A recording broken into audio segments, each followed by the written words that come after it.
Ezra. Pinabalik ni Haring Cyrus ang mga Hudyo sa kanilang lupain. Unang kabanata.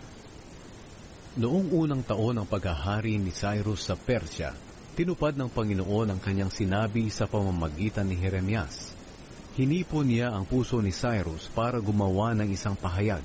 Isinulat ito at ipinadala sa buo niyang kaharian. Ito ang mensahe ni Haring Cyrus ng Persya. Ibinigay sa akin ng Panginoon ang Diyos ng kalangitan ang lahat ng kaharian dito sa mundo, at ipinagkatiwala niya sa akin ang pagpapatayo ng templo para sa kanya roon sa Jerusalem, na sakop ng Huda. Kayong lahat na mamamayan ng Diyos, bumalik na kayo sa Jerusalem, at muli ninyong ipatayo roon ang templo ng Panginoon, ang Diyos ng Israel, na nakatira sa lungsod na iyon. At samahan niya sana kayo. Ang mga natitirang tao sa mga lugar na tinitirhan niyong mga Israelita ay dapat tumulong sa inyong paglalakbay.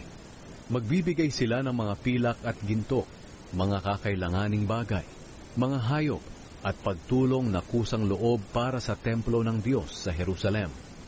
May mga Israelitang hinipo ng Panginoon para bumalik sa Jerusalem, kaya naghanda silang pumunta roon para ipatayo ang templo ng Panginoon.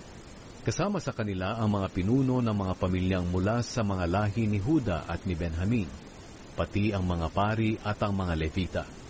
Ang ibang mga tao ay tumulong sa kanila sa pamamagitan ng pagbibigay ng mga gamit na gawa sa pilak at ginto, mga kakailanganing bagay, mga hayop, iba pang mga mamahaling bagay, at pagtulong na kusang loob para sa templo.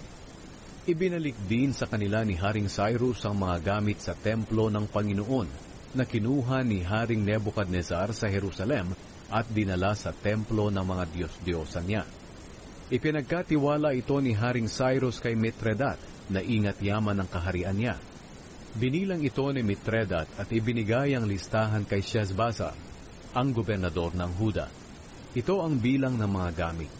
Mga gintong bandihado 30, mga pilak na bandihado 1,000, mga kutsilyo 29, mga gintong mangkok 30, mga pilak na mangkok 410, iba pang mga gamit 1,000.